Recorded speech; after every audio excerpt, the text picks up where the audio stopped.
it's all been said. In the way you hold me near, I was alone on this journey. You came along to comfort me. Everything I want in life is right here. 'Cause this is not your ordinary, no ordinary love. I was not prepared enough to fall so deep in love. This is not your ordinary, no ordinary love. You were the first to touch my heart, made everything right again with your extraordinary love. No, no, no, yeah, Whenever I close my eyes, I picture you there. I'm looking out at the crowd, you're everywhere. I'm watching you from the stage, yeah. Your smile is on every face now. But every time you wake up, you're hearing me say goodbye, baby. You don't have to worry, I'll be coming back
aming buhay. Nagigit kay Edward at kay Karen, kayo po ay magpapahayag ng kanilang pagmamahalan sa isa't isa. Kaya may panalangin po natin ang kanilang intensyon sa araw na ito, na nawa ay bigyan sila ng Diyos ang mga biyayang kinakailangan nila sa buhay pag-aasawa at sa buhay sa pagbuo ng kanilang pamilya. At upang tayo po ay maging marapat gumanap sa banal na pagdiribong na ito, aminin po natin sa katahimikan ang ating mga pagkukulang at nagawang mga kasalanan.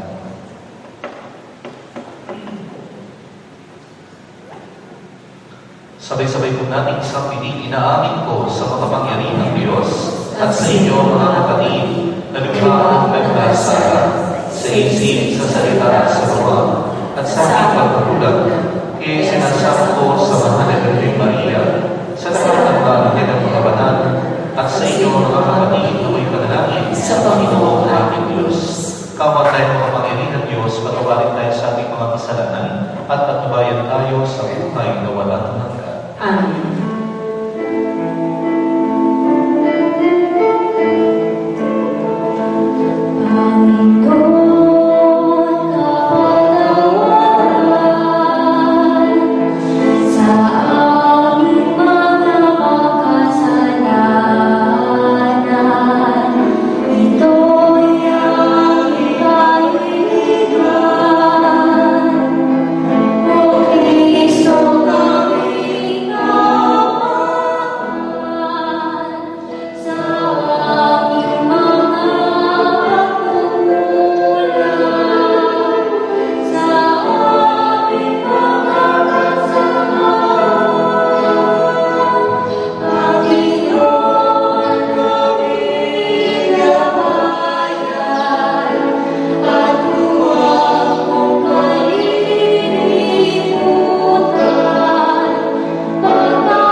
Manalangin tayo. Ang manaming makapangyarihan, iyong itinalaga ng pag-iisang digdig ay mag-iisang-isat ng pag-ibig ni Kristo sa kanyang banal na sambayanan. Sa pinagdulong na buhay ni Edward at Karen, na ngayon maako sa banal ng kasal, naway magibabaw ang pinahayag nilang pagmamahalan sa pamamagitan ng Yesu Kristo kasama ng Espiritu Santo, magpasawalang hanggan. Amen. Ang lahat po ay magsiupo. Pagbasa mula sa aklat ng Genesis. Sinabi ng Panginoon, hindi mainam na mag-isa ang tao. Bibigyan ko siya ng mga kasama at makakatulong. Kaya, lumikha siya ng mga hayop sa parang at ibon sa ipapawid. Inilapit sa tao at ipinaubaya dito ang pagbibigay ng pangalan sa mga iyon. Kung ano ang kanyang itawag, yun ang magiging pangalan nila. Ang tao na ang nagbigay ng pangalan sa lahat ng ibon at mga hayop, maging maamo o mainam. Ngunit walay saman sa mga ito ang angkop na kasama at katulong niya. Kaya't pinatulong ng Panginoon ang tao. Samantalang naiinumin, kinuha niya ang isang tadyang ito at pinaghilom ang laman sa tapat niyo. Ang tadyang na ito'y ginawa niya isang babae at inilapit sa lalaki. Sinabi ng lalaki, sa wakas, narito ang isang tulad ko, laman ng aking laman, buto ng aking buto. Babae ang siyang itatawag sa kanya, sapagkat sa lalaki nagmula siya. Ito ang dahilan kaya iniiwan ng lalaki ang kanyang ama at ina upang sumama sa kanyang asawa, sapagkat sila ay nagiging isa. Ang salita ng Diyos. Salamat sa Diyos. Sa tugunan ng ating pagtutugon, mapalad ang taong sumusunod at may takot sa Diyos. Ating pumulitin.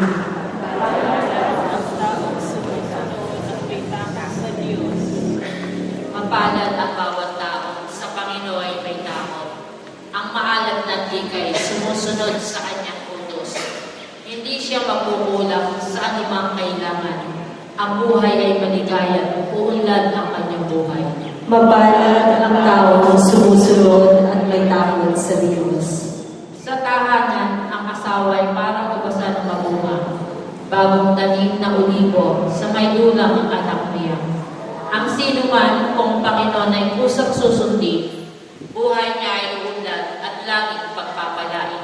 Mapalad ang taong sumusunod at may takot sa Diyos. Mula sa Sion, pagpapala nawa ng Diyos ay tanggapin at makita habang buhay pag-unlad ng Jerusalem. Ang magiging iyong apo, nawa ikaw ay abutin. Nawa'y maging mapayapa itong bayan ng Israel. Mapalad ang taong sumusunod at may takot sa Diyos. Magsitayo po.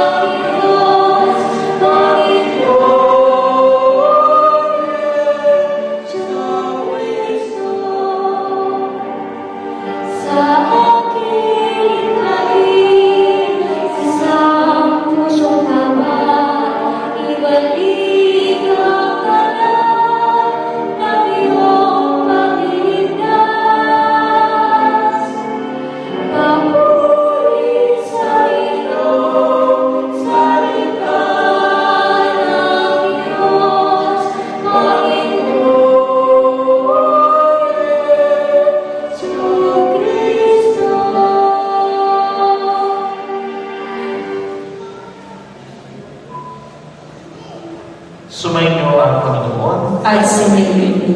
ang mabuting balita ng Panginoon ayon kay San Mateo. Papuri sa iyo, Panginoon. Noong panahon iyon, may mga Pariseo lumapit kay Jesus at tinangkang sinuwin siya sa pamagitan ng tanong na ito. Naayon ba sa utusan na hiwalayan ng lalaki ang kanyang asawa sa kahit anong kadahilanan? Sumagot si Jesus, hindi pa ba ninyo nababasa sa kasulatan na sa pasimulay nilalang sila ng may kapal, lalaki at babae? At sinabi, dahil dito, iiwan ng lalaki ang kanyang ama at ina at magsasama sila ng kanyang asawa at sila'y magiging isa. Kaya hindi na sila dalawa, kundi isa. Ang pinagsama ng Diyos ay huwag paghiwalayin ng tao. Mga kapatid, ang mabuting balita ng Panginoon. Pinupuri ka namin, Panginoong Jesucristo. Ang lahat po ay magsiupo at makinig sa Muli po magandang umaga sa inyong lahat. Dalugit kay Edward at kay Karen, ngayon po ay nasa ating harapan para ipahayag ang kanilang pagmamahalan habang buhay. Hindi na makayanan. Makapagkatapos ang San okay, hindi na ulit. So forever. So gusto ko makita nyo, Edward, ganun din Karen, sa buhay na pinapasok nyo. Tatlong bagay na gusto kong iwan. Just to share with you, yung salitang mga nababangit nyo na simula kayo ay nagkakilala hanggang magkasintahan hanggang ngayon at hanggang sa pagiging pag-asawa ninyo habang buhay. Una, lagi nyo sinasabi ito sa isa't isa. I love you.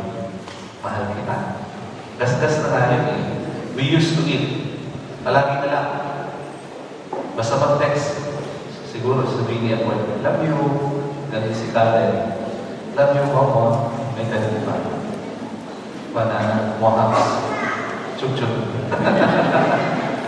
So gusto ko lang pong i-remind sa inyo, lalo kay Edward kay Karen, gamitin niyo lagi yan. Kasi meron mga mag-asawa, sabi ko, asawa naman tayo, kasi sabihin pa natin, I love you. Sabihin niyo din, every day, every hour, every moment na meron kayo. Napakasarap sabihin yung salitang ito kung totoo natin. Sabi, hindi lang yung sinasabi, kundi ginagawa. Sabi ay more than words, yung dapat yung ipahayag sa salitang mahal kita. Just the same na ginawa ng ating Panginoon Jesus sa krus. That is the, sabi nga, pinakamaganda yung ginawa ng ating Panginoon Jesus sa krus. Dahil nagmamahal siya hanggang kamatayan. Edward, Karen, lagi mo sabihin yan, I love you. Hindi para isabihin lang, kundi para ipaalala sa inyo na kayo nagmamahal sa isa't isa. Kasi pag napalitan to, na I hate you or wala na I love you, ay na lang, ay nako, may hirapan kayo balikan yun. Kaya nalangin yung sarili yan. Remind both of you na kinakailangan yung mahalin ng isa't isa habang buhay. Kasi nag-decide kayo ngayon para magpakasal, hindi para magsama, kundi para magmahal. Iba yung magkasama lang, iba yung nagmamahal. Kasi kung tutuusin, marami mga mag-asawa ngayon, nagsasama lang. Bakit kaya? Hindi dahil nagmamahal sila, kundi dahil nagtitiis sila. There is sabi na, difference between nagtitiis at nagmamahal. Gusto ko makita niyo, nanatili kayo na mag-asawa sapagkat mahal niyo ang isa't isa. Yung pagtitiis, kasama naman sa pagmamahal eh. Pero pag nawala yung pagmahal at pagtitiis na lang, isarap na buhay niyo. Maraming mga pagkataon, maraming tumatawag ko kaya nanoon kahit sa akin. Paano graduate ko? Hindi ko rin alam kasi hindi rin ako nag-asawa. Pero nakikita ko yung buhay nila parang nabigan kasi nagtitiis sila. So sabi ko, remind mo lang yung sarili mo, mahal mo ba yung asawa mo? Kung mahal nyo, isave nyo. And there's no point in your life or there's no place sa buhay na mag-asawa yung salitang himalayan, separation. Sabi ko sa kanila natin, huwag nyo i-entertain yan kasi pag in-entertain nyo yung salitang separation, there's no place para magsama kayo. Makita nyo lang, mabuti magbuhay na tayo. So remind yourself every day, every moment, to say, I love you. Second thing, i-remind nyo rin yung sarili nyo, yung salita, sorry. So hindi naman pwedeng okay na okay lahat. There are times na nagkakaroon ng problema bilang mag-asawa. Siguro kung magkasintahan pa kayo. Ayun, magkasintahan pa rin kayo eh. Mamaya hindi na tayo magkasintahan. Magkasintahan. Ex mo na siya. Pero, asawa ko na. Yung salitang I'm sorry, there are times na hindi na lang nakikita na sa dapat sabihin. Kasi nag-uusap na rin kayo, para okay na rin. Hindi pwede sabihin natin, siya na una eh. Siya na nagkamali, tapos ako pa magsusorry. Siya na lang. Kasi siya nagkamali. Hindi ganun. Kahit hindi ko nagkamali, kahit daw yung nasaktan, mag-sorry ka rin. Kasi alam mo, hindi na maging maganda yung relasyon ninyo. Ito yung nangyayari. Sabi na ay, nangyayari kasi pag nagkaroon ng away, nagkakaroon ng gap. Ayaw niyo makipag-usap muna, huwag mo tayo mag-usap. Kasi baka ako yung sabi mo, nasasaktan na ito. Parang yung pako, pinukpok mo, umawag na hindi mo hugot. Parang hindi mo na napakahirap masaktan. At pag pinagdan mo yung pako doon sa pagkatapako na sa pako, kita mo butas yun. Ganun din ba, alin nakikita natin, nasasaktan natin ng isa't isa. Pero yung salitang sorry, hindi na makalis yung butas na yun. At least makakapag-heal para mag-ugnay ulit yung tinatawag na ugnayan. And that is communication. Minsan kasi napuputol, hindi lang yung communication, kundi mismo relasyon ninyo sa isa't isa. So, i-remind nyo natin, hindi naman ako nagkakalit, pero sorry din. Kasi alam ko masasaktan siya, masasaktan kami. Yung salitang sorry, mag-ugnay sa inyo para magkaroon ng ugnayan, hindi lamang sa communication, kundi sa inyong mismong relasyon. Kasi pag nawala yung communication sa isang relasyon, may hirapang ibalik ang relasyon ninyo. Kaya napakaganda na ng technology natin ngayon. Kahit nasan ka, pwede kang makakonect. Pwede kang makapagbigay ng status kung nasan ka. Remind you na, ay, ito pala ako. Yung communication na yun, hindi naman para mag-communicate din, para magkaroon kayo mas malalim ang relasyon sa isa't isa. Kaya second thing na gusto ko iwan sa inyo, kung dumating mo ng pagkakataon na hindi kayo magkaintindihan, nagkakaroon ng tampuhan, so magsabi lang, I'm sorry. Sincere ha, hindi yung tipong napipilitan. Sorry na, parang, oh sige na, sorry na lang tayo. Hindi, yung totoo, sincere. Yung talagang pwede kang umarap at pwede kang tumingin sa mata sa mata. Pwede mo tingnan, hindi yung mata, hindi yung puso ng bawang isa. Kasi doon makikita mo at sincere ito na hindi mo na gagawin yung pagkakamaling nagawa. Kasi Kasi pag nag-sorry tayo, humingi tayo ng paumanhin, pasensya. So, totoo, hindi yung tipong makitang ako lang na, okay, sige, para maayos na natin ito. Maging sincere kayo, maging totoo kayo. Sabi na nung sa teleserye, honest to promise. Sana maging ganun din kayo. Ikatlong bagay, kung nasasabi niyo yung I love you, I'm sorry, siguro i-remind nyo rin sa sarili niyo, everything din. Yung salitang thank you.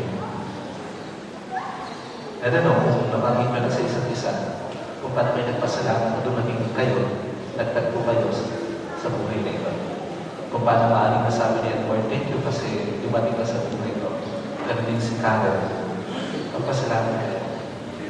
Everyday, kahit mag-asama na tayo. Yung bang nakikita niyo yung appreciation ninyo sa isa't isa kung paano niyo magpasalamat. Maaaring naging ordinary na mga bagay pagdating na ilang panahon. Halimbawa, pag-isip niyo, automatic, magluluto, maglilinis sa bahay, magtatrabaho, magkaroon na rin maraming anak, mag-aalaga ng anak. Very normal, very ordinary. Pero naging extraordinary ang bagay na ito. In a way, very special kung merong appreciation at merong, sabi na ay, pagpapasalamat. Napakaganda na sa puso ng isang tao na gumagawa ng isang bagay na very ordinary, pero may appreciation. Meron pagpapasalamat. Meron, sabi ka ay, pag nakikita mo yung ina-appreciate ka, parang gusto mong maging maganda yung ginagawa mo. Kasi nakakapos ng moral. Nakikita niyo yung sarili niyo na maganda pa rin ginagawa ko. Hindi pala ordinary ito. Very meaningful at na-appreciate. Hindi nung ibang tao, may miss mo ng asawa. At yung sa bahagi niyo, sabi na, yung salitang thank you, minsan hindi natin nabibigyan ng pagkakataon para sabihin. Simple, giving a glass of water. Sabi ko, thank you, that's sweet. Kasi very meaningful yun, tututusin. Alam niyo, naalala ko yung isang couple. They are already in the 80s na nila, retired na sa isang college. Lagi sila nagsisimba, every day. Nakakatuwa lang sila magkasama. At sabi ko nga, at their age, lagi silang magka-holding hands. O, sa inyo, magko-holding man sila. Hindi mapit naman ako. Sabi ko, Tito, Tita, alam niyo na-inspire ako sa inyo. Bakit? Sabi niyo na. Eh kasi po, lagi kayong magkasama, nagsisimba, and then pupunta kayo ng park, magkasama talaga kayo, kumakain kayo doon. Pero ang pinakamaganda ko sa inyo, lagi kayong magko-holding hands. Ganun ba, Father? Sabi ng babae. Alam niyo, sabi ng lalaki, alam niyo, kung hindi ko makakabang itong aking asawa, makamadapa. Mahina na ako, dami. Nakabalan ako, sabi ko, pero more than that, merong ako nakikita very special sa paghawak ng kamay nila sa isa't isa. Matanda na sila. Hindi pala kinakailangan na kapag bata lang, magkahawak kayo. Kasi may times na pag dumating na yung ilang panahon, yung lalaki, nung nagliligawan pa sila, talagang very caring. Aakbay pa, tapos nakahawak ka ng kamay. Pero pagdating na ilang panahon, yung lalaki na upo na lang, tapos yung babae na upo, may dala na lang, sabihin yung lalaki, bago naman yung bilis-bilis. Bagal-bagal yun. Pero yung magkatulog, they are holding hands. Gusto kong makita niyo, Edward and Karen. Yung tatlong bagay na gusto ko lang iwan sa iyo sa araw ng kasal nyo. Kasi I love you every day. Say sorry kung may pagkakataon. Sabihin nyo, lagi-lagi. Yung salitang thank you. At syempre, lagi hindi lang ipapasalamat tayo sa isa't isa. Pasalamat rin tayo sa Diyos. Dumating yung punto ng buhay ninyo kung paano kayo nakita, nagkaroon ng panibagong sabi kulay ang inyong buhay kasi dumating ang isa't isa sa inyo. Hindi ito very normal. Hindi ito ordinary. Kumbaga very special kasi paano hindi naisip sa buhay ninyo na paghahatong ito sa buhay, sa pagsasama habang buhay. Ito, pagsasama na habang bumuhay ng pamilya ninyo na puno-puno ng pagmamahal, puno-puno ng pag-asa, at